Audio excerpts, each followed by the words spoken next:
पहाड़ों की राजनीतिक, सामाजिक व सांस्कृतिक हलचलों के साथ दिल्ली एनसीआर की हर हलचलों को आंचल में समेटे हुए आंचल प्रभात पत्रिका व आंचल पत्रिका न्यूज।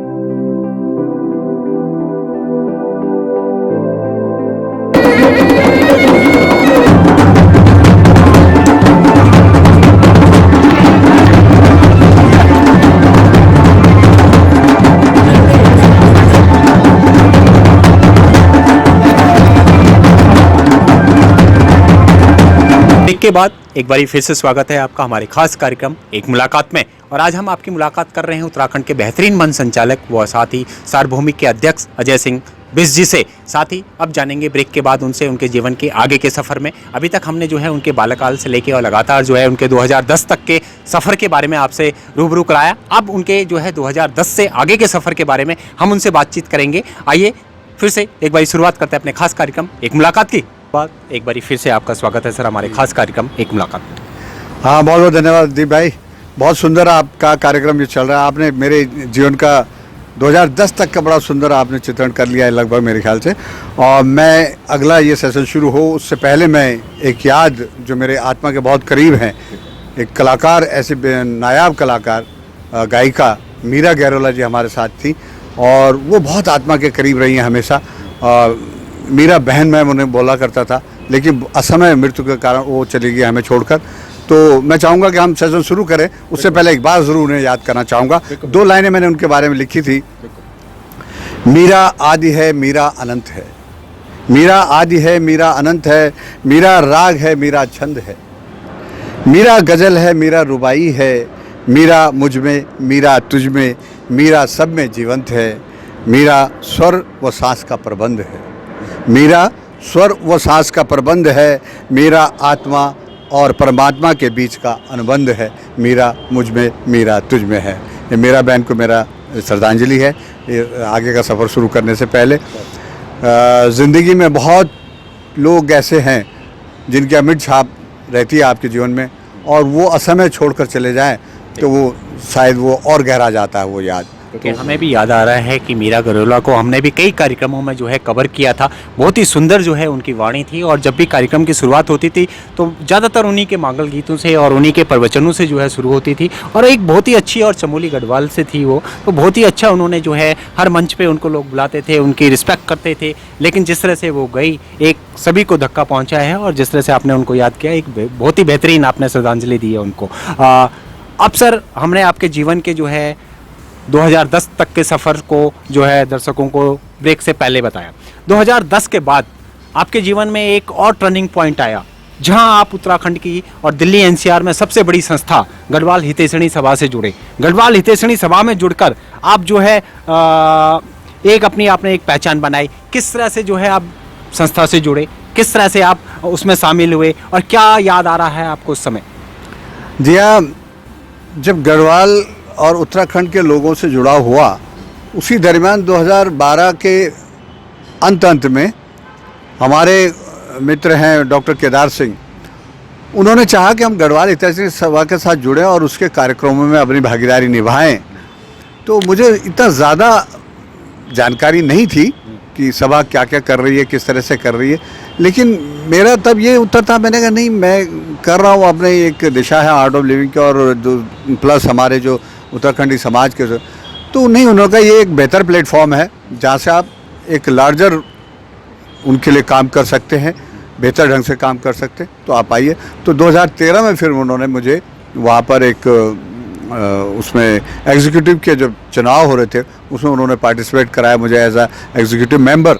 और मैं शुक्रगुजार हूँ अपने समाज का कि वो कैंपेन करने के बाद, दी भाई बिलीव नहीं करोगे आप, पहले चुनाव में ही मुझे सबसे ज़्यादा मतों से लोगों ने नवाजा। इतना प्रेम लोगों ने मुझे पहली बार में ही दिया। मैं अपने समाज का बहुत आभारी हूँ दिल से इस बात के लिए। क्योंकि दिल्ली में सबसे बड़ी संस्था है गढ़वाल, सबसे पुरानी गढ़वाल हितैषणी सभा है और हर कोई जो है उस संस्था से जुड़ना चाहता है। तो कैसा लगता था जब आप गढ़वाल हितैषणी सभा से जुड़े? क्या मान सम्मान आपका बढ़ता था जब लोग कहते थे कि गढ़वाल हितैषणी सभा से आप जुड़े हुए हैं, उसके सदस्य? कितना गर्व महसूस होता था आपको? बुनियादी दिनों में तो मुझे इतना ज़्यादा नहीं मालूम था कि संस्था का कितना बड़ा आयाम है, लेकिन जैसे अंदर प्रवेश हुआ, फिर उसके कार्यक्रम चले, फिर वहाँ गतिविधियों में भाग लिया हमने 2013 में, और बड़ा रोमांचक 2013 का साल रहा। और बड़े अच्छे मुद्दों पे हम लोगों ने काम करा, बड़े बदलाव वहाँ पर करने का प्रयास किया। 2013 के अंत तक बहुत सारी चीज़ों में बदलाव लाए वहाँ पर, और तब एहसास हुआ कि हमारी जो गढ़वाल हितैषी सभा है, जो 1923 में स्थापित की गई थी लाहौर में गढ़वाल के कुछ प्रबुद्धजनों के द्वारा, वो कितना बड़ा आयाम है उस संस्था का, वाकई बहुत बड़ा आयाम है। मैं समझता हूँ कि उत्तराखंडियों की इससे बड़ी संस्था संभवतः कोई होगी नहीं पूरे भारतवर्ष में। जिस तरह से सर दिल्ली में उनकी एक मुहिम चलती है, हर साल जो है वो मेधावी छात्रों को जो है प्रोत्साहन देते हैं, उनको सशक्ति पत्र देते हैं, और 10वीं और 12वीं के बच्चों को जिन्होंने अंक प्राप्त किए हैं 80-90 से ऊपर के, उनको जो है वो जो है सशक्ति पत्र और उनके परिवार के साथ वहाँ पे बुला के उनका सम्मान करती है। कैसा लगता है जब अपने समाज के बच्चों को जो है आप लोग सम्मानित करते हैं, और कितना हौसला बढ़ता है उनका भी जब आप लोग सम्मान देते हैं उनको? जी भाई, बहुत अच्छी बात है ये आपने कहा, और ये समाज के सामने आनी भी चाहिए। 2015 में ये पुरस्कार हम लोगों ने प्रारंभ किया था कि मेधावी छात्रों को जो है सम्मानित किया जाए, ताकि हम इससे हमारे बच्चे इनकरेज हों, और धीरे धीरे वो साथ ही ये भी था हमारा उद्देश्य कि वो बच्चे गढ़वाल हितैषी सभा और गढ़वाल समाज से भी हमारी जो आने वाली पीढ़ियाँ वो जुड़ सके। फिर 2016 में जब सूरज सिंह रावत जी अध्यक्ष बने, तो फिर एक और विचार आया, तो उसमें मैंने ही विचार दिया, मैंने कहा इस पुरस्कार को हम किसी ऐतिहासिक पुरुष से जोड़ें, ताकि इसकी एक ऐतिहासिक महत्व बने और इस पुरस्कार का एक अलग अपना स्थान बने। तो फिर उस पुरस्कार का नाम हम लोगों ने कर दिया वीर चंद्र सिंह गढ़वाली मेधावी छात्र सम्मान समारोह। तो उसमें फिर जो 10वीं और 12वीं में उत्तराखंड के बच्चे अव्वल नंबर लाते थे, अलग अलग वर्षों में अलग अलग परसेंटेज रखी और उनको सम्मानित करते थे, तो उसका एक बड़ा प्रभाव गया। बाद में मैंने देखा बच्चों के अभिभावकों के और बच्चों के फ़ोन आते जब अगला साल होता है कि भाई ये रिजल्ट्स आ चुके हैं, आप कब यह सम्मान कर रहे हैं, यानी कि बच्चों में भी इंतज़ार होता है। दीप भाई, एक दिलचस्प बात है, मैं बहुत संक्षिप्त में बताता हूँ। एक बालक जो 12वीं में पढ़ता था, उसको हमने सम्मानित किया, उसके नंबर अच्छा है। उसकी छोटी बहन वो 8वीं-9वीं में कुछ पढ़ रही थी, उसने देखा भाई को मंच पर सम्मान हुआ, ये बड़ा नाम का उच्चारण हुआ, माता पिता का नाम उच्चारण हुआ, तो उस बच्ची ने 10वीं में उसने 90 से अबव स्कोर किया, और जैसे ही स्कोर किया तो उसने अपने फादर को बोला कि आप फ़ोन करो गढ़वाल हितैषी सभा को कि कब ये कर रहे सम्मान समारोह।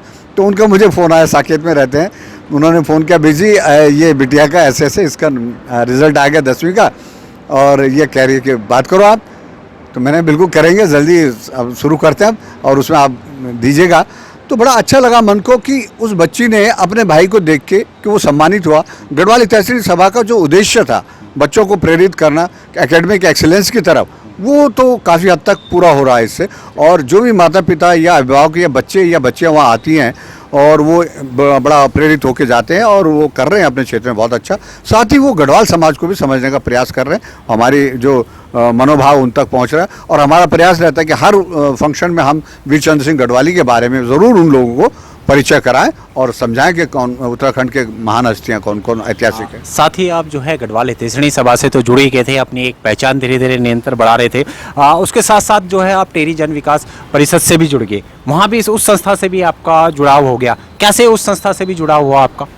हाँ जी, मैं जब गढ़वाल हितैषी सभा में एग्जीक्यूटिव का काम कर रहा था, उस दौरान कार्य करते करते कुछ टेरी उत्तरकाशी के प्रबुद्ध लोगों से भी मेरा संपर्क हुआ वहीं गढ़वाल हितैषी सभा में। तो उन्होंने कहा कि आप इसकी भी सदस्यता लीजिए। हमने ले ली 2014 में, और सदस्यता लेने के बाद उन्होंने कहा ये भी समाज के लिए काम करती है, टेरी उत्तरकाशी जन विकास परिषद अच्छा काम कर रही है। उनका प्रोफाइल देखा उन्होंने, बाढ़ पीड़ितों और ज़रूरतमंदों, और कई स्कूल उन्होंने वहाँ पर शुरू करे। टेरी डैम के बाद जो टेरी शहर विस्थापित हुआ उसको इस्टेब्लिश करने की कोशिश किया। उनके पूर्व जो प्रताप सिंह राणा जी वगैरह या हमारे जो ज्ञानदेव कोठारी जी जैसे लोग, इन्होंने देखा मैंने, उन्होंने मोरारजी देसाई, इंदिरा गांधी जैसे प्रधानमंत्रियों के साथ मिलकर उन्होंने कार्यक्रम आगे चलाए। तो मैं बड़ा प्रभावित हुआ कि इस संस्था से जुड़ना चाहिए। मैंने 2014 में उसकी सदस्यता ली, टेरी उत्तरकाशी जन विकास परिषद। साथ ही जो है टेरी जन विकास परिषद हमने देखा दिल्ली NCR में जो है उत्तराखंड के महापुरुषों के लिए भी जो है लगातार जो है काम करती है, युवा पीढ़ी को जो है उनसे जागरूक करती है। उसमें श्रीदेव सुमन जी की आप नाटक मंचन करते हैं, लोगों को जागरूक करते हैं। श्रीदेव सुमन जी की प्रेरणा से जो है लोगों को बताते हैं कि उनका जीवन किस तरह से रहा। ये कार्यक्रम आपका जन्मोत्सव हर साल चलता है और बहुत ही लोग उसको पसंद भी करते हैं, क्या है? जी हाँ, जब टेरी उत्तरकाशी जन विकास परिषद से जुड़े तो 2015 में उन्होंने महासचिव मुझे नियुक्त कर दिया वहाँ पर निर्विरोध। तो उसके बाद 25 जुलाई को हर वर्ष जो है टेहरी उत्तरकाशी जन विकास परिषद सन 1978 से श्रीदेव सुमन जी का बलिदान दिवस मनाते हैं। बलिदान दिवस के रूप में उनके पुण्यतिथि को आयोजित करते चले आ रहे हैं। तो उसमें एक कार्यक्रम होता था, उनको याद किया जाता था, पुष्पा और श्रद्धांजलि वगैरह दी जाती थी। लेकिन जब 2015 में मैं महासचिव के पद पर मेरे को रखा गया, तो उस दौरान मुझे ये लगा कि श्रीदेव सुमन जी का संदेश बहुत प्रभावी ढंग से कैसे हम लोगों तक पहुंचा सकते हैं, उसका कुछ माध्यम और ढूंढना पड़ेगा। क्योंकि बहुत सीमित लोग आते थे श्रद्धांजलि सभा में, बहुत कम लोगों की संख्या होती थी। लेकिन फिर मैंने बात रखी और लोगों ने माना। और वैसे मैंने आपको जैसे कि बताया था कि श्रीदेव सुमन का जो नाटक मैंने बचपन में मंचन किया था, वो एक अमिट छाप थी मेरे हृदय पर, श्रीदेव सुमन जी के चरित्र की, उनके किरदार की, उनकी कार्यशैली के, उनके जीवन दर्शन का। तो फिर वहाँ पर हमने प्रारंभ किया कि 2015 में मैंने इस समय हम एक लघु नाटक श्रीदेव सुमन जी के जीवन पर करेंगे और उस लघु नाटक को हम हिंदी में गढ़वाली में करेंगे। हमने देखा कि आप जो है सूत्रधार के तौर पे जो है उसमें काम करते थे, क्योंकि कई बारी हमने भी गढ़वाल भवन में जाके जो है उसको कवर करा। तो आप बहुत ही बेहतरीन तरीके से जो है श्रीदेव सुमन का सूत्रधार करते थे और उस नाटक के बारे में दर्शकों को बताते थे। और क्योंकि सूत्रधारी एक ऐसी चीज़ होती है जो दर्शकों को बांध के रखती थी, और जिस तरह से आप मंच पे जो है उनकी जीवनी को व्याख्यान करते थे, सचमुच लगता था कि श्रीदेव सुमन की यादें बिल्कुल ताज़ा हो जाती थी। किस तरह से आता था प्रेरणा और दिल में, किस तरह से आपको लगता था कि श्रीदेव सुमन जी कितने आपके करीब और दिल के? जी दी भाई, बहुत अच्छा प्रश्न है। एक लघु नाटक के जब बात दिमाग में आई तो उस टाइम हमारे करीब में गढ़वाली तहसील सभा में कला संस्कृति से जुड़ी संयुक्त ध्यानी जी थी। मैंने उनसे आग्रह किया कि एक छोटा नाटक इसमें लिखना है, शॉर्ट प्ले। तो उन्होंने वसुंधरा नेगी जी का रेफरेंस दिया। वसुंधरा नेगी जी ने बहुत अच्छा वो नाटक लिखा और गढ़वाली में वो नाटक था। हिंदी में तो मैंने आपको बताया बचपन में मैंने किया था। तो गढ़वाली में वो नाटक लिखा, बहुत सुंदर। उन्होंने उसका कई बड़ा रिसर्च वर्क करके वसुंधरा नेगी जी ने लिखा। और उसमें जो अंतिम के दृश्य में वो जो उद्घोषक आता है, जो सूत्रधार, जिसका कि मैं किरदार निभा रहा था, तो उसमें वो एक प्रश्न छोड़ता है समाज के लिए, आने वाली पीढ़ियों के लिए, कि विज्ञान का हिसाब से 84 दिन को अनशन संभव नीच, पर अगर ऊन युग करी तो ककी यंत्र नहीं वे कि श्रीदेव सुमन की मृत्यु पहली वेगी हो और वो बात छुपाए गए। किले के अंतिम समय पर उनको पार्थिव शरीर भी उनके परिवार तक नहीं दिए गए। और देखने वालों से या सुनने वालों से पता चल दो कि उनको शरीर अंत में नीलू पड़ गई छो और चुपचाप उनको पार्थिव शरीर बिलंगना नदी में बगे दिए गए रात का अंधेरा में। तो ये प्रश्न आने वाली पीढ़ी का सामने च एक ना एक दिन जरूर श्रीदेव सुमन जी की कथा की सत्यता सामने आली, अगर तलाश करे जाली तो। अब जो है गढ़वाल हितैषणी सभा से जुड़ गए, आप टेहरी जन विकास परिषद से जुड़ गए, लगातार जो है उत्तराखंड समाज के लिए आप काम कर रहे थे और दिल्ली एनसीआर में आपने एक अपनी पहचान बना ली थी। उसके साथ साथ आप कई और संस्थाओं से भी जुड़े, क्या है थोड़ा उसके बारे में बताइए। जी दीप जी, जब हम टेहरी उत्तरकाशी जन विकास परिषद के लिए स्वास्थ्य शिविर लगा रहे थे, लगभग 22 छोटे बड़े शिविर हमने लगाए हैं उत्तराखंड में, जिसमें टेहरी के अलग अलग ब्लॉकों में अलग अलग जगहों पे लगाए। उसी दरमियान 2015 की मैं बात कहूँगा तो कुछ कला और संस्कृति क्षेत्र से जुड़े हुए पुराने कलाकार जो थे, विशेषतः संयुक्त ध्यानी जी, लक्ष्मी रावत पटेल, शर्मिला दत्त अमोला, गीता गुसाई नेगी और इस तरह के 5-6 लोग इकट्ठे हुए और इनको एक विचार आया कि क्यों ना एक ऐसा मंच तैयार किया जाए जिसके माध्यम से कि हम लोग आप कला संस्कृति की सेवा करें और इसको आने वाली पीढ़ियों तक पहुंचाएं। तो इन लोगों ने एक शुरुआत करी और उसमें मुझे इन्होंने जोड़ा और फिर हमने उसको रजिस्टर कराया एज उत्तराखंड फिल्म नाट्य संस्थान के नाम से। और वो प्रारंभ हुआ इस उद्देश्य को लेके कि अपनी कला संस्कृति को हम अपने आने वाली पीढ़ियों तक कैसे पहुंचाएं और उनके लिए वर्कशॉप वगैरह का प्रारंभ किया गया 2015 में। एक तो यहाँ पर ये शुरू हुआ। उसके बाद आगे चलते चलते कालांतर में, जैसे मैंने बताया आपसे कि थिएटर हम लोगों ने किया, और जब हम तिलू रौतेली नाटक कर रहे थे जो वसुंधरा नेगी द्वारा लिखित था और जिसका डायरेक्शन स्वर्ण राव जी कर रहे थे, उस दौरान एक अनुभूति हुई कि ये बड़ा ज़बरदस्त नाटक जो एक ऐसा माध्यम है जिससे कि हम व्यक्तित्व विकास के लिए बच्चों के लिए साथ काम कर सकते हैं, एज अ टूल हम इसे इस्तेमाल कर सकते हैं। तो फिर 2018 में एक अलग उद्देश्य को लेकर और तिलू रौतेली से प्रभावित होकर 2018 अगस्त में ही जो है तिलू रौतेली के जन्मदिन पे हम लोगों ने एक और संस्था खड़ी करी जिसका नाम सार्वभौमिक social cultural educational charitable trust के नाम से स्थापित किया। और वो ट्रस्ट जो है फिर थिएटर को, हिस्ट्री को और अपने जो संगीत है और नृत्य है, इसको एक टूल की तरह इस्तेमाल करके बच्चों के व्यक्तित्व विकास और उनके मल्टीपल डायमेंशन में जो उनका डेवलपमेंट होना चाहिए उसके लिए काम करने लगे, यानी कि सर्वांगीण विकास। और सर्वांगीण विकास से वहाँ सार्वभौमिक का तात्पर्य ये इस्टेब्लिश किया गया, शारीरिक, मानसिक, सामाजिक और आध्यात्मिक विकास। उसमें हमारे साथ बहुत सारी टीम जुड़ी, जिसमें कि बहुत सारे लोग स्वास्थ्य विभाग से हैं, एजुकेशन से हैं, साहित्यकार हैं, कलाकार हैं, थिएटर से, रंगकर्मी हैं, समाज सेवी हैं और डॉक्टर्स हैं, नर्सेज हैं। तो बड़ा संतुलित तो एक प्रोग्राम उन बच्चों के लिए हमने तैयार करने का प्रयास किया कि ताकि उत्तराखंड के उन बच्चों के लिए जो विषम परिस्थितियों में रहकर अपना अध्ययन और अध्यापन का कार्य कर रहे हैं, तो उनका ये सर्वांगीण विकास की तरफ कैसे काम किया जाए, ये हम लोगों ने सार्वभौमिक से एक प्रतिबद्धता शुरू करी है 2018 से।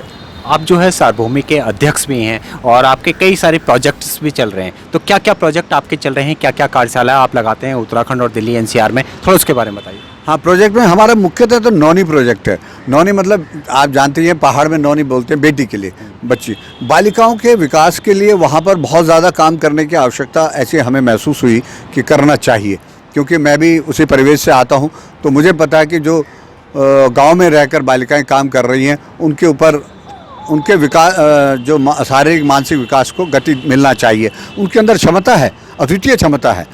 वो वीरांगना तिलू रौतेली जैसे हमारी एक बच्ची है, लेकिन उनको अवसर की आवश्यकता है, उनको पर्सनालिटी ग्रूम करने की आवश्यकता है। तो उसके लिए हमने नौनी प्रोजेक्ट शुरू किया, जिसमें कि हमारे 3-4 उसमें कार्यक्रम है। जैसे उसमें पर्सनालिटी डेवलपमेंट है, पर्सनल हाइजीन है, एकेडमिक एक्सेलेंस पे ध्यान देते हैं, और जो हमारा हिस्ट्री और उससे उनका गढ़वाल और उत्तराखंड की हिस्ट्री से उनका इंट्रोडक्शन कराने का कार्यशाला हम करते हैं वहाँ पर। जिस तरह से सर आप दिल्ली में कार्यक्रमों के द्वारा जो है उत्तराखंड के महापुरुषों को, चाहे वो जो वीर चंद सिंह गढ़वाली जी हो गए, श्रीदेव सुमन जी हो गए, आपके तेलू रोतली जी हो गई, इनके बारे में, जीवन के बारे में जो है युवा पीढ़ी को जागरूक करते हैं, साथ ही समाज को भी जागरूक करते हैं। और क्योंकि समाज जिस तरह से अपने महापुरुषों को धीरे धीरे भूल रहा है, लेकिन आपके द्वारा, आप लोगों के द्वारा जो है लोग फिर से जो है उनको याद कर रहे हैं। कैसा लगता है जब युवा पीढ़ी भी आपको सहयोग देती है और वो भी जानना चाहती है कि आखिर ये कौन थे, क्या थे, और आप उनको जो है बहुत ही बेहतरीन तरीके से मंच पे जो है उनकी याद को ताज़ा करते हैं। तो कैसा लगता है जब युवा भी आपके साथ जुड़ता है और उनको भी जो है अपनी संस्कृति और वहाँ के महापुरुषों के बारे में याद कराते हैं? दीप भाई, बहुत उचित ये बात आपने रखी है कि बहुत सारे युवा ही नहीं, मैं ये कहूँगा बहुत हमारी उम्र के लोग भी, बहुत सारे हमारे नायकों से अनभिज्ञ हैं। और जैसे जैसे हम लोग इसका मंचन कर रहे हैं, इस तरह की एक्टिविटीज़ कर रहे हैं, और जब लोगों को पता लगता है तो वो आश्चर्यचकित होते हैं कि ऐसे अद्भुत लोग हमारे बीच हुए। उनकी जीवनी के बारे में उनको, चाहे वो चंद्र सिंह गढ़वाली जी का हो, तिलू रौतेली का हो, माधो सिंह भंडारी हो, या श्रीदेव सुमन हो, बद्रीदत्त पांडे जी हो, ऐसे ऐसे महान लोग, दरबान सिंह नेगी है, गब्बर सिंह नेगी है, उनकी जीवनी के बारे में हम लोगों को समय समय पर अपने उत्तराखंड के इतिहास के माध्यम से बताते हैं, और वो जानकारी उनको पुख्ता होती है, और एक आत्मसम्मान, एक आत्मगौरव उनका बढ़ता है कि हमारे बीच ऐसे महान लोग हुए हैं। और निश्चित तौर पर हमें आज तक इतिहास में यमनों का इतिहास, मुगलों का इतिहास हम पढ़ते रहे, लेकिन कभी भी उत्तराखंड के इतिहास के बारे में जानकारी ना हमें दी गई, ना हमारे बच्चों को दी जा रही है। ये बड़ा दुखद पहलू है। तो हम चाहेंगे कि हमारी शिक्षा में ये ज़रूर आना चाहिए कि जो हमारी ऐतिहासिक धरोहर है, इसका जिक्र इसमें हो, हमारे इतिहास में, ताकि हमारे बच्चे समझें कि वो किनके वंशज हैं। लेकिन आपके द्वारा जो है निरंतर जो है नायकों से जो है रूबरू करा रहे हैं, आप लोगों को उनके जीवन से रूबरू करा रहे हैं, और हमने देखा दिल्ली एनसीआर में कि लोग भी जो है जुड़ रहे हैं और इनको काफ़ी पसंद भी करते हैं। जी हाँ, बिल्कुल। मैंने तो इवन कि रामलीला मंचों में या उत्तरायणी के जो मंच, जब भी मुझे संचालन का मौका मिला, हर रोज़ एक ना एक नायक का हमने वहाँ पर जिक्र किया, और लोगों ने बड़े तन्मयता से और लीन होकर सुना उन बातों को और आत्मसात किया, और बाद में प्रशंसा भी मिली कि उनको ये जानकारियाँ उनके साथ साझा हुई, और गौरवान्वित महसूस किया उन्होंने कि हमारे बीच ऐसे ऐसे महान हस्तियाँ हुई। लोगों को जानना भी चाहिए। बद्रीदत्त पांडे जी जैसे महान व्यक्ति हमारे बीच हुए हैं, गब्बर सिंह नेगी जैसे, और दरबान सिंह नेगी जी जैसे, जिन्होंने विक्टोरिया क्रॉस, प्रथम विक्टोरिया क्रॉस विजेता जसवंत सिंह रावत जी, हमारे जैसे लोग हमारे बीच के हैं, श्रीदेव सुमन जी जैसे लोग हैं। तो इनके बारे में जान के लोगों को प्रेरणा मिलती है, उनके जीवन चरित्र उन लोगों को अपने जीवन में उतारने का एक मौका मिलता है। आप जो है सर निरंतर जो है समाज सेवा तो कर ही रहे थे, लगातार जो है मंचों पे आप अपनी परफॉर्मेंस देते थे। मंचों पे जो है आप बहुत ही बेहतरीन जो है अपनी मधुर वाणी से जो है मन संचालन करते थे। धीरे धीरे लोग आपको जो है और भी जगह बुलाने बैठ गए, अपने कार्यक्रमों में बुलाने बैठ गए। साथ ही जो है आपने थिएटर का भी रुख करा, रंगमंच भी आपने करना शुरू कर दिया। क्या लगता है कि जो अंदर का कलाकार आपका था, अब धीरे धीरे आपको मौका मिलने लग गया था कि मैं जो है अपने रंगमंच से भी जुड़ूँ, अपनी संस्कृति से भी जुड़ूँ? जी जी दी भाई, बिल्कुल ठीक कह रहे हैं आप। मंच संचालन करते करते कब नाटकों के और फिल्मों की तरफ अग्रसर हो गया पता ही नहीं चला। समाज ने इतना प्यार दिया, बड़ी खुलूस से, बड़ी प्यार से, मोहब्बत से धीरे धीरे उन्होंने दूसरे आयाम मेरे तय कर दिए। मेरे लिए रास्ता समाज ने बनाया। मैं शुक्रगुजार हूँ इसके लिए अपने पूरे समाज का। और ख़ास तौर पे नाटक, जैसे मैंने आपको बताया कि श्रीदेव सुमन नाटक मेरे हृदय के बड़े करीब है बचपन से ही। फिर वो जब हमने प्ले किया श्रीदेव सुमन 2016 में, तो उसमें मैं सूत्रधार की भूमिका में आ गया, जो मैंने आपको पीछे बताया। उसके बाद वसुंधरा नेगी द्वारा लिखित नाटक तिलु रोतेली का मंचन शुरू हुआ। उसमें डायरेक्टर सोनराव जी थे। उसमें मैंने शिबू पोखरियाल, जो तिलु रोतेली के गुरु होते हैं और वैसे खानसामा होते हैं, लेकिन युद्ध कला के वो निपुण होते हैं। गुरु गौरीनाथ से उन्होंने युद्ध कला सीखी होती है। मराठा गुरु होते हैं गौरीनाथ, उनसे मराठा युद्ध कला और छद्म युद्ध कला सारी सीखी होती है। वो तिलु रोतेली को युद्ध कौशल सिखाते हैं। तो मैं एक डायलॉग शेयर करना चाहता हूँ तिलु रोतेली का। बड़ा सुंदर डायलॉग है, गढ़वाली में ये किया हम लोगों ने पहली बार तिलु रोतेली। तो उसमें हे भरतु पत्वा कक्ष है मर्या ले, पूठों पर घाम लगी हड़क दी कड़क दी। तो ये एक डायलॉग था जो जो शिबू पोखरियाल जब सुबह अखाड़े में बुलाते थे, तो तिलु रोतेली के दो भाई थे, भरत और पत्वा, तो जिनको वो एक उसमें से ज़रा लेज़ी था तो वो देर से आता था, तो उसके एक अंदाज में वो अपना करते। पर ये नाटक इतना बेहतरीन नाटक, ये इसका मंचन देहरादून में किया गया हुआ कि उसके बाद नाटकों का एक जुनून सा भी तैयार हो गया, एक माहौल सा बन गया। फिर हम लोगों ने बहुत सारे नाटक उस पर किए, जिसमें अब तो होलू क्या, जो रविंद्र गुड़ियाल ने लिखा है, रमेश टंगरियाल ने निर्देशित किया, बेटी आज तक, और बहुत सारे नाटक। फिर उसके बाद एक हमने डिस्टेंस उसमें रहते हुए जिंदा इंसान नाटक किया, जो चंद सिंह गढ़वाली जी के एक सत्य घटना पर आधारित था, जिसकी प्रेरणा भी सोनराव जी ने दी थी। सफदर हाशमी की किताब के आधार पर जिंदा इंसान हमने एक नाटक फिर डिस्टेंस के हिसाब से कोरोना काल में। कह सकते हैं कि आप जो है थिएटर्स और नाटकों में जो है लगातार परफॉर्मेंस देने बैठ गए और लोग भी आपके परफॉर्मेंस को पसंद करने लगे। जब आप नाटक और रंगमंच कर रहे थे तो आपको फिल्मों से भी ऑफर आने लग गया। धीरे धीरे जो है वीडियो फिल्में, लघु फिल्मों में भी जो है काम करना आपने शुरू करा। राकेश गौड़ जी ने गंगोत्री फिल्म से आपको सबसे पहले ऑफ़र करा मेरे गांव के लिए। कैसे ऑफ़र मिला आपको और क्या लगा कि अब फिल्मों की तरफ भी जाना चाहिए? जब आपको ये ऑफ़र लगा तो कितना उत्साहित रहे आपकी, अब फिल्मों में भी काम करूँगा? हाँ, राकेश गौड़ जी का जो फिल्म बनाने का तरीका गंगोत्री फिल्म का, मैं उससे बहुत प्रभावित था। और एक नरेश खन्ना जी फिल्म मेकर होते थे, उनकी श्रद्धांजलि सभा में उनसे मुलाकात हुई और वहाँ मैंने देखा इतनी बढ़िया उम्दा फिल्म गंगोत्री फिल्म बनाते हैं राकेश गौड़ जी, लाजवाब। अभी तो खुले रात, कभी तो ओली सुबेर, इन्हीं फिल्म मैंने देखी, तो बड़ा आनंद है कि वो फिल्म देखी। और मैंने बड़ा प्रशंसा किया उनका कि भाई ये फिल्में आप बना रहे हैं इस लेवल की, बहुत अच्छी है। उसके बाद अनुज जोशी जो कि बालाजी फिल्म्स के लिए एज अ असिस्टेंट डायरेक्टर काम कर रहे थे, वो उन्होंने उत्तराखंड की फिल्मों की तरफ रुख किया। और अनुज जोशी जी और राकेश गौड़ जी से कुछ समय बाद मेरी मुलाकात हुई। तो उस मुलाकात में हम बैठे, कुछ दिनों तक मिलना हमारा होता रहा ऐसे। तो अनुज जोशी जी ने वहाँ पर कहा कि भाई साहब आगे आपको लेके कुछ करना है। अब अनुज पारखी आदमी है, मुझ में क्या उन्होंने निकालना था, क्या है वो जाने।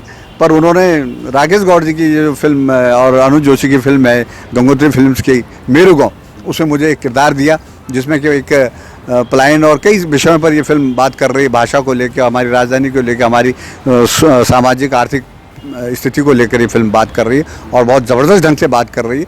तो उसमें वो एक रिटायर्ड सूबेदार का मैंने किरदार निभाया है, जो कि आर्मी की लड़ाई में जख्मी हो जाता है और फिर गांव में वो लोग पलायन में सब लोग चले जाते हैं, फिर वो 4 लोग रह जाते हैं। वो आपस में लड़ते भिड़ते रहते हैं अलग अलग विषयों को लेकर, और आपस में एक दूसरे का सही वो हृदय से जुड़े हुए भी हैं। तो उसी में वो गांव का प्रधान, कुछ इस तरह से वो है कि वो 4 लोग अलग अलग राजनीतिक माइंडसेट के लोग हैं। एक कांग्रेस माइंडसेट का है प्रधान जी जो है, तो वो फौजी जो है वो बीजेपी माइंडसेट का है, तो एक लोकल जो हमारा यूकेडी माइंडसेट का है, और एक ऐसा जो लाला किरदार है वो न्यूट्रल सा है, वो सबके हाँ में हाँ मिलाता है। तो उसमें फौजी को जो दिखाया गया तो उसमें बहस में कई बार ऐसे हॉट डिस्कशन हो जाते थे। तो फौजी, हाँ जी जी जी, मैं उसका एक डायलॉग बताता हूँ। जब वो हॉट डिस्कशन हो जाते तो फौजी वो अपने फौजी ए फालतू बकवास नहीं कर, देश का खातिर गोली खाई छे, कुछ बोल बोलू, कुछ सोच समझी बोल बोलू। तो इस तरह के वो अंदाज उसके फौजी के रहते थे अपने डिस्कशन में। तो वो अपना, उसका एक पैर जख्मी है, लगड़ा के चलता है, परमानेंट डिसेबिलिटी हो चुका है। तो उस बात को लेके उसको फ़ख्र है कि मेरे गोली से पैर देश के लिए ये हुआ। कैसा एक्सपीरियंस रहा, क्योंकि थिएटर अलग होता है, फिल्में अलग होती है, कैमरे के सामने परफॉर्मेंस देनी अलग होती है। तो जब आपने पहली बार कैमरे को फेस किया, क्या कोई दिक्कत आई आपको, क्योंकि आप पहले से ही ऑलरेडी मेंशन करते ही थे, तो क्या लगता है कैमरे के आगे कितना टफ होता है? हाँ बिल्कुल, दोनों विधाएं अलग अलग हैं, एकदम अलग विधाएं हैं। मंच और सिनेमा बिल्कुल अलग विधाएं हैं और बहुत फ़र्क है उसमें। मैं अनुज भाई को इसका क्रेडिट दूंगा कि वो इतना बढ़िया काम लेते हैं अपने आर्टिस्ट से कि पता भी नहीं चलता और वो काम निकल जाता है। हम तो बिल्कुल नौसिखिए थे, हमें तो कैमरा कैसे फेस करना है, क्या होता है, क्या लॉन्ग शॉट होता है, क्या मास्टर शॉट होता है, क्या क्लोजअप होता है, ये मालूम नहीं था। लेकिन वो अपना काम निकालना जानते हैं और बहुत सुंदर उन्होंने काम लिया है।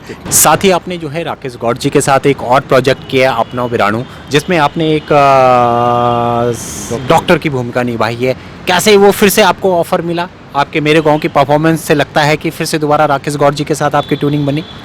हाँ, राकेश गौड़ जी जो है वो फिल्म मेकर तो है ही, व्यवसायी भी है, लेकिन साथ में एक समाज सेवी का हृदय उनके अंदर है। और जैसे ही ये कोरोना काल चला तो उसमें उन्होंने सोचा क्यों ना ऐसी एक फिल्म बनाएं जो कि संदेशात्मक हो और हमारे लोगों को साहस भी दे कि हमने इस परिस्थिति में कैसे रहना। तो एक उन्होंने स्क्रिप्ट खुद ही लिखी है वो और तैयार करी उन्होंने, अपनू विराणु, जिसमें कि बहुत मार्मिक उन्होंने दर्शाया है किस तरह से इस समय में हम कितना दूर हो गए, कितना अपने एक दूसरे से कितना हमारा एक लगाव कम हो गया है। इस बात में उन्होंने कटाक्ष किया है और कटाक्ष किया है और साथ में कोशिश की है कि हम अपने आप को दोबारा से अपना धैर्य, अपना ऊर्जा संचय करके इसमें आगे बढ़ें। तो उसमें मुझे एक डॉक्टर की भूमिका है मेरी, जिसमें कि वो डॉक्टर कुछ टिप्स देता है, इनके साथ आगे बढ़ना है। ये लड़ाई लंबी है, चलेगी, कोई बात नहीं, लेकिन हम अपने जीवन के दूसरे पहलुओं को कर सकते हैं सामान्य तौर से अगर कुछ सावधानियां बरत के चले। तो यानी हम कह सकते हैं कि सार्वभौमिक के अध्यक्ष के तौर पे जो है आप लगातार जो है समाज सेवा कर रहे हैं, साथ ही रंगमंच आप कर रहे हैं, साथ ही आप फिल्मों की और भी आपका रुझान हो गया। आप जो है कला संस्कृति के बड़े करीब हैं, कलाकारों के प्रति आपका बड़ा मान सम्मान है। आप चाहते हैं कि उत्तराखंड के कलाकारों को पहचान मिले, उत्तराखंडी संस्कृति को बढ़ावा मिले, यहाँ की बोली भाषा को बढ़ावा मिले, उसके लिए निरंतर जो है आप काम भी कर रहे हैं। तो कैसा लगता है इतने विधाओं में जो है आप काम कर रहे हैं? हम कह सकते हैं कि आप एक मल्टी टैलेंटेड कलाकार के तौर पे काम कर रहे हैं। कैसा लगता है जब हर विधाओं में आप काम कर रहे हैं और लोगों का प्यार आपको मिल रहा है? सर बहुत बेहतरीन एक्सपीरियंस है, बहुत खुशनुमा एक्सपीरियंस मैं इसे कहूँगा कि ज़िंदगी बहुत आनंददायक हो गई है, रोमांचक हो गई है। मैं समझाऊँ थ्रिल है लाइफ में कि आप काम कर रहे हैं और आपको सामने कुछ पनपता हुआ नज़र आ रहा है, ऐसा लगता है ये मेरा बच्चा बड़ा हो रहा है। अभी मैं दीप भाई आपसे शेयर करना चाहूँगा इस बात को और अपने दर्शकों से भी जो आपका कार्यक्रम देख रहे हैं कि जब हमने पौड़ीखाल क्षेत्र की 6 वो बेटियाँ जो अव्वल जिन्होंने नंबर लाई थी 10वीं और 12वीं में, उनको दिल्ली टूर कराया, एजुकेशनल टूर था उनका, पार्लियामेंट दिखाया उनको, नेहरू तारामंडल दिखाया, मेट्रो सैर कराई और एक डिबेट उनका तैयार किया, कैरियर काउंसलिंग कराई उनके यहाँ। उसके बाद जब वो बच्चियाँ वापस गई तो आप बिलीव नहीं करें, उनके प्रिंसिपल, उनके क्लास टीचर जब मुझे मिले, उन्होंने कहा ज़मीन आसमान का अंतर उन बच्चियों में आ गया। वो बच्चियाँ जो छुप के अपनी रोटियाँ खाती थी या चुपके से खाती थी, वो शेयर कर रही है आज बच्चों के साथ और केयर कर रही है एक दूसरे पर, यानी कि सामाजिक जिम्मेदारी उठा रही हैं। तो बड़ा हृदय को अच्छा लगा। यही हमारा मकसद है कि हम अपनी बच्चियों को इतना कॉन्फिडेंट, इतना बुलंद बनाएं कि वो समाज की जिम्मेवारी उठाने के काबिल बने और समाज को एक जिम्मेदार नागरिक हम उन्हें बना सके अपनी बच्चियों को। ये हमारे नौनी प्रोजेक्ट का बेस है। तो ये बड़ा अच्छा लगता है जब इस तरह की घटनाएं सुनने को मिलती हैं और वो बच्चे अब मिलती हैं, उनका कॉन्फिडेंस लेवल वाकई कमाल का है। एनसीआर में जो है काफ़ी कलाकार रहते हैं, क्या लगता है कि जो कलाकार अपने उत्तराखंड की संस्कृति के लिए काम करता है, वहाँ के प्रचार प्रसार के लिए काम करता है, वहाँ की बोली भाषा के लिए काम करता है, उसको वो मंच प्रदान हो रहे हैं या नहीं हो रहे? क्योंकि आपने बड़े करीब से उनको देखा है, तो क्या लगता है कि सरकारों को जो है, संस्कृति विभाग को जो है, उनके लिए कुछ योजनाएं लानी चाहिए धरातल पे? जी दी भाई, बहुत अहम ये सवाल है जो आपने इस कार्यक्रम में उठाया है, और मैं स्पष्ट तौर से कहना चाहता हूँ और निवेदन भी है मेरा इस सरकारों से कि कलाकारों को बहुत ज़्यादा तवज्जो देने की ज़रूरत है सरकारों की तरफ से। और कलाकारों को जो सरकार तवज्जो नहीं देगी तो कौन देगा? और ख़ास तौर पे उत्तराखंड का कलाकार बहुत ज़्यादा वंचित है, उपेक्षित है। मैंने देखा है जो लोग फुल टाइम पूरा जीवन जिन्होंने खपा दिया कला और संस्कृति की सेवा में, उनकी स्थिति अच्छी नहीं है। चाहे वो कलाकार है या साहित्यकार है, उनकी स्थिति वाकई अच्छी नहीं है दी भाई। बहुत करीब से मैंने महसूस किया है विगत 5-6 सालों में कि वाकई बहुत दर्दनाक स्थिति है। और कला हमारी संस्कृति विभाग उत्तराखंड को इसमें पहल करनी चाहिए। एक सुनिश्चित, एक बहुत ठोस नीति उनके लिए लाना उनके लिए ज़रूरी है, ताकि उनको किसी तरह से, जिन्होंने पूरा जीवन खपा दिया, आज वो ज़िंदगी के आखिरी पड़ाव में है और वो उनकी स्थिति बहुत बद से बदतर है। वो समाज में मोहताज है, लोगों के मोहताज है हर चीज़ के लिए। ऐसा क्यों? तो यानी हम कह सकते हैं कि आपकी संस्था सार्वभौमिक लगातार इस मुद्दे को उठाती रहेगी, कलाकारों के उत्थान के लिए, कलाकारों को मंच दिलाने के लिए, उनको एक पहचान दिलाने के लिए आपका प्रयास निरंतर जारी रहेगा? जी हाँ दी भाई, मेरा तो ये कहना है कि हमने बल्कि कई प्रयास ये चल रहा है सार्वभौमिक की तरफ से, जो हम थिएटर इन एजुकेशन और एज अ टूल यूज़ कर रहे हैं, और जो डांस और म्यूज़िक को एज अ टूल यूज़ कर रहे हैं एजुकेशन में, उसके पीछे मकसद ही हमारा ये है कि कल के दिन हर जगह कलाकारों को विद्यालयों में इस तरह से ऑब्जर्व किया जाए। क्योंकि चलो सरकार के पास हर विद्यालय में एक थिएटर का टीचर रखने की क्षमता नहीं है, लेकिन कम से कम एक कलाकार को कुछ स्कूल अलॉट तो कर सकती है कि आप इतने स्कूलों में थिएटर एजुकेशन दोगे, और पर्सनैलिटी डेवलपमेंट का एक माध्यम है वो। ऐसे ही एक डांस टीचर रख दिया, आप कुछ स्कूलों में डांस का आप काम देखेंगे, तो उस कलाकार को रोजी रोटी मिल जाएगा, जीवन यापन मिल जाएगा, और उसकी रुचि का कार्य मिल जाएगा जो जीवन भर उसने सीखा है। तो ये सब काम बहुत करने की ज़रूरत है, और हमारी संस्था इसमें वचनबद्ध है। कोरोना काल में इस बार बहुत ज़्यादा काम नहीं हम कर पाए, लेकिन फिर भी हम लोगों ने एक प्रयास किया। एक 3 दिन का हमने जो तिलु रौतेली का 8 अगस्त को जन्मोत्सव होता है, 3 दिवसीय हमने ऑनलाइन प्रोग्राम किया। उसमें हमने उत्तराखंड की ऐतिहासिक चर्चा करी, जिसमें राजेश्वर उनियाल जी बॉम्बे से शामिल हुए थे, चारू तिवारी दिल्ली से शामिल हुए थे। दूसरे दिन हमारे कलाकार थे, उसमें देहरादून से रेखा दशमान उनियाल जी थी, हमारे अनु शर्मा जी दिल्ली से थी। रेखा जी से वो एजुकेशन दे रही हैं बच्चों को, इसमें संगीत की, और उन सब पे चर्चा हुई। तीसरे दिन स्वर्ण राव जी थे थिएटर से, पूरा 1 घंटे का सेशन उनके साथ था। हमारे डांस और म्यूज़िक डायरेक्टर राकेश गुसाई जी थे, महासचिव शर्मिला दत्त अमोला जी, म्यूज़िक हमारी सांस्कृतिक सचिव गीता गुसाई नेगी जी, डांस की जो डायरेक्टर हमारी लक्ष्मी रावत पटेल जी, और हमारे नाट्य डायरेक्टर रमेश ठकरियाल जी। इन सब लोगों ने इतना सुंदर कार्यक्रम वो बनाया, और किस तरह से हम एजुकेशन में इन सब चीज़ों का समावेश करें, ये बात इसमें निकल के आई है। और हम इसमें आगे वचनबद्ध हैं, करेंगे इसको। और सरकारों को भी धीरे धीरे, अभी हम एक डेटाबेस तैयार कर रहे हैं कि कैसे ये किया जा सकता है कि अगर हर विद्यालय में एक अध्यापक रखना संभव नहीं है हर विधा का, तो कम से कम इस तरह से वो सरकारों के साथ मिलकर करेंगे। इसमें मैं 2 लाइन कहना चाहूँगा कि जो कलाकारों का जो स्थिति है बहुत अच्छा नहीं है। उत्तराखंड के कलाकारों खास तौर पर, अमूमन ज़्यादातर का, चंद कलाकारों को छोड़कर मैं बात करूंगा तो ज़्यादातर की स्थिति अच्छी नहीं है। उनके लिए मैं सार्वभौमिक की तरफ से ये 2 लाइन कहना चाहता हूँ। आहिस्ता चल जिंदगी अभी कई कर चुकाना बाकी है, आहिस्ता चल जिंदगी अभी कई कर चुकाना बाकी है, उन टूटे छूटे रिश्तों के ज़ख्मों को मिटाना बाकी है। तो आगे चल मैं आता हूँ, क्या छोड़ तुझे जी पाऊँगा, इन सांसों का हक है जिनका, उनको अभी समझाना बाकी है। तो इन सांसों पे हक है जिनका, उनको समझाना बाकी। तो ज़रूर समझे वो हुक्मरान कि तुम्हारा, हम सब कुछ समर्पित करते हैं तुम्हें, हमारी सांस तुम्हारी, हमारा जीवन तुम्हारा, हमारा तन तुम्हारा, हमारा शरीर तुम्हारा, लेकिन कम से कम इनकी तरफ निगाह ज़रूर करें। उत्तराखंड सरकार और संस्कृति विभाग से निवेदन है मेरा ये कि कलाकारों के लिए एक ठोस नीति बनाएं, ताकि जीवन यापन सम्मान से कर सके। हमने देखा सर कि दिल्ली एनसीआर में जो है 5000 से भी ज़्यादा संस्थाएं हैं और संस्थाएं एक ऐसा माध्यम है किसी भी राज्य की संस्कृति को आगे बढ़ाने के लिए। साथ ही जिस तरह से संस्थाएं जो है कलाकारों को मंच देती है, उनके पालन पोषण में उनकी मदद करती है, संस्थाएं बहुत बड़ा अहम योगदान देती है अपनी संस्कृति को बढ़ाने के लिए। तो संस्थाओं के लिए क्या कहेंगे आप और किस तरह से उनको क्या संदेश देना चाहेंगे? सर, समाज में संस्थाएं 5000 हो या उससे ज़्यादा होनी चाहिए, क्योंकि हमारे समाज में समस्याएं हज़ारों हज़ार हैं, मैं कहूँगा लाखों समस्याएं हैं। तो हर एक विषय पर एक एक समस्या पर अगर काम करेंगी संस्थाएं तो मेरे ख्याल कुछ हम अर्जित कर पाएंगे।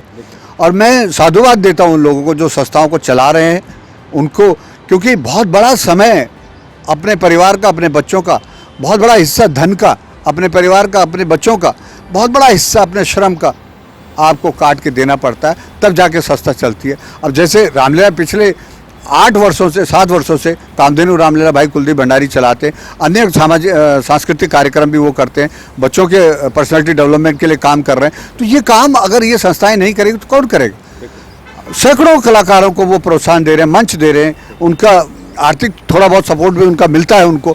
जिस तरह से सर इस बारी आपने जो है श्री राम प्रभु के चरणों में जो है 10 दिन का अपना लगातार जो है मन संचालन करा और कामधेनु रामलीला की तरफ से जो है आपने बहुत ही बेहतरीन मन संचालन करा, एक सूत्रधार के तौर पे आपने जो है श्री राम प्रभु की रामलीला में अपना योगदान दिया। कैसा लगा जब श्री राम प्रभु के मंच पे जो है आपने अपनी एंकरिंग करी, लोगों का आपको प्रोत्साहन मिला, आपने बहुत ही बेहतरीन मन संचालन करा, 10 दिन आप लगातार जो है वहाँ पे अपने कार्यक्रम प्रस्तुत करते रहे, कैसा अनुभव लगा आपको? दी भाई, रामलीलाओं का मंचन करने में, संचालन करने का एक अपना ही अलग आनंद है।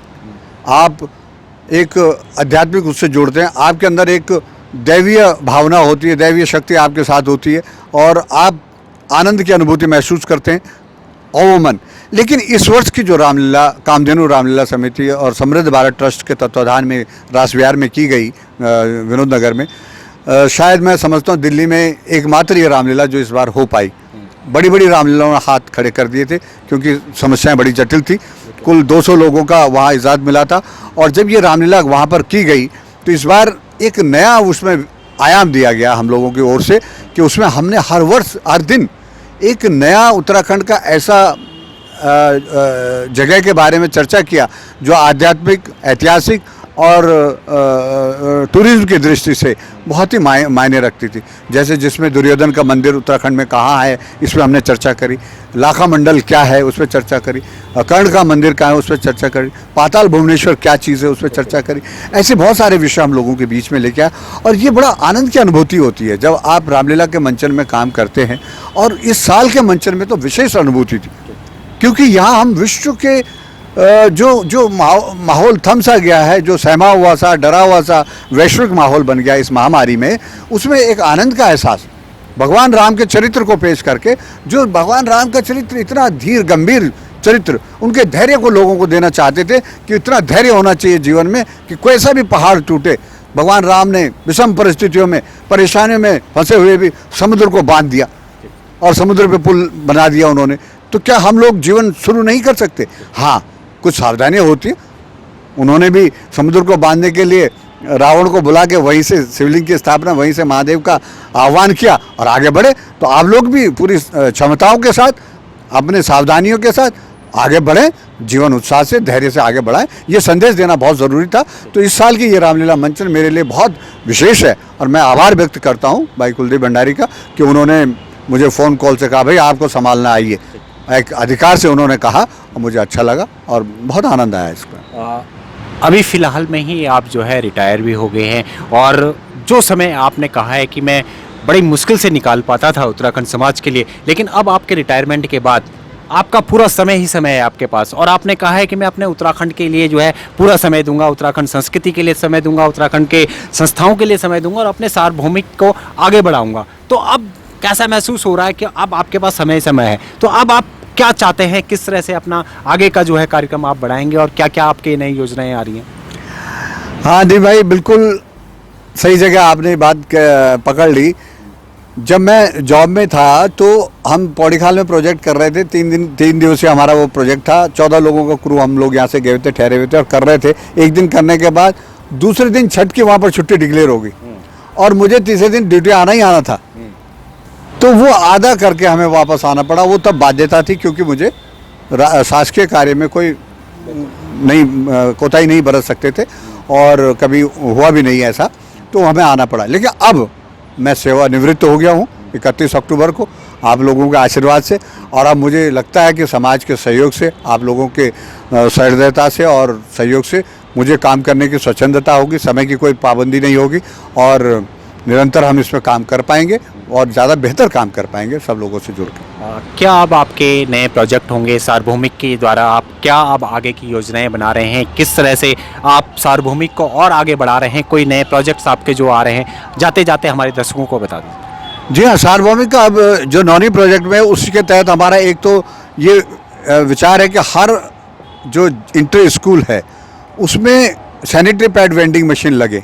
इसके लिए हम बातचीत कर रहे हैं विभिन्न सोर्सेज से और स्पॉन्सर से या दूसरी जगह से बात करें कि हर स्कूल में उत्तराखंड के सैनिटरी पैड वेंडिंग मशीन लगे, क्योंकि वहाँ पर जो सरकारी स्कूलों में बच्चियाँ पढ़ती हैं वो बहुत गरीब परिवार से आती हैं या उनको इतने जागरूकता भी नहीं है। वो जागरूकता हम लोग ला रहे हैं, लेकिन उसके बाद उनके पास पैड नहीं होते या उनको पैड बनाना सिखाएं। ये 2-4 चीज़ें इसमें करना है। एट द सेम टाइम जो एकेडमिक एक्सीलेंस अवार्ड हमने चलाया हुआ है उसमें हम बच्चे और बच्चियों, इस साल हमने बच्चों को भी उसमें ऐड किया है, बालकों को भी, ताकि हम 5-6 साल में एक ऐसा जो शैक्षिक तौर से ऐसा ग्रुप हमारे उत्तराखंड के बच्चों का हो जो अपने क्षेत्र में अद्वितीय हो और वो अपने अपने क्षेत्रों में बेहतरीन काम कर रहा हो। इसमें हमारा ज़्यादा जोर होगा। पर्सनैलिटी डेवलपमेंट के लिए ओवरऑल हम काम कर रहे हैं कि बच्चों की पर्सनैलिटी डेवलपमेंट का हम वहाँ पे उनको बुलंद नागरिक बना सकें।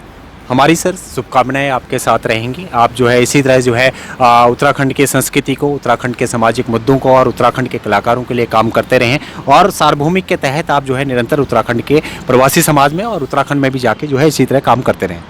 जी ज़रूर, बिल्कुल करेंगे देव भाई, आप लोग साथ हैं।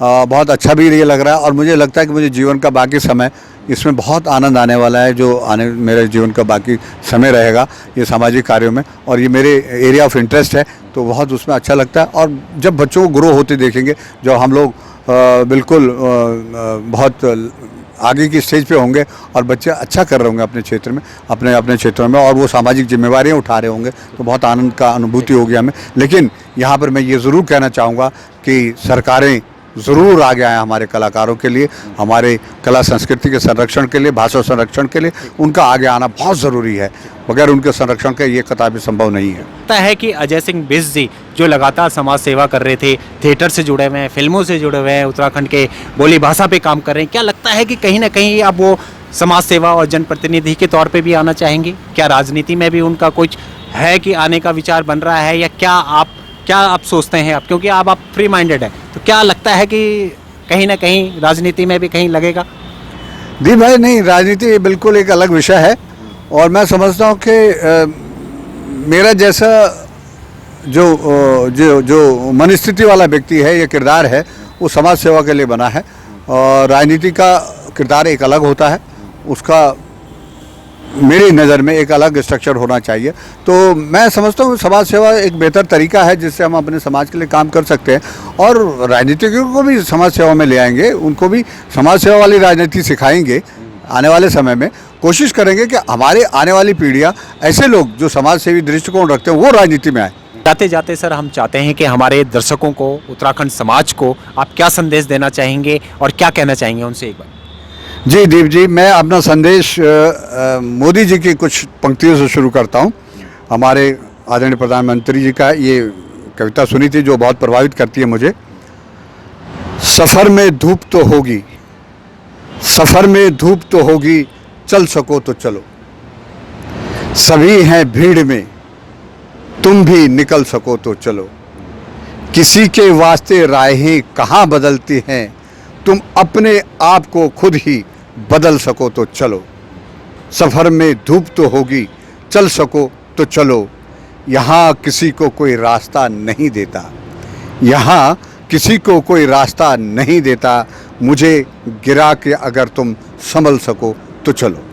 जी हाँ, इन शब्दों के साथ मैं ये कहना चाहता हूँ कि जीवन का संघर्ष, इसमें मायूसी की कोई जगह नहीं है और मायूस होने की आवश्यकता भी नहीं है। भगवान ने हमें इतना समृद्ध संपन्न बनाया है कि उसके लिए हमें उसका शुक्रगुजार होना चाहिए। मैं अपनी पूरी कलाकार फैटर्निटी से, पूरे महिलाओं से और उत्तराखंड के जनमानस से निवेदन करना चाहता हूँ कि हम लोग ईश्वर के ब्लेस्ड हैं, बहुत ज़्यादा संपन्न बनाया उसने उत्तराखंड के व्यक्तियों को। वहाँ की नैसर्गिक वातावरण, मैं ये कहना चाहूँगा कि एक छोटी सी बात है कि वहाँ का बच्चा जब पैदा होता है तो कभी उसको ये शब्द नहीं सिखाया जाता है कि don't talk to the stranger.